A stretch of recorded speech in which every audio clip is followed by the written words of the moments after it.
The Philippine Air Force has inducted to service the two T-129B attack helicopters with the 15th Strike Wing and the C-295W medium-lift tactical airlifter with the 205th Airlift Wing.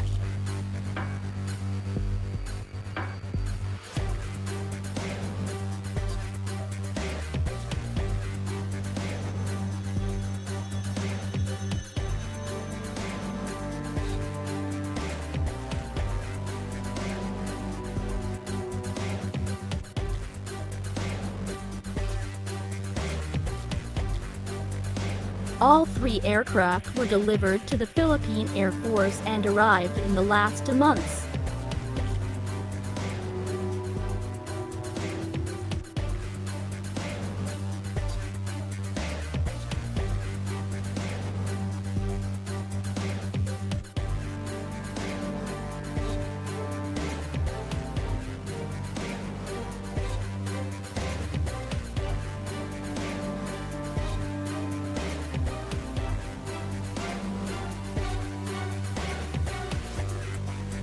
The two T-129B attack are the first batch of a total of 6 ordered from Turkish Aerospace Industries, while the C-295W is the first of 3 aircraft ordered from Airbus Defence and Space.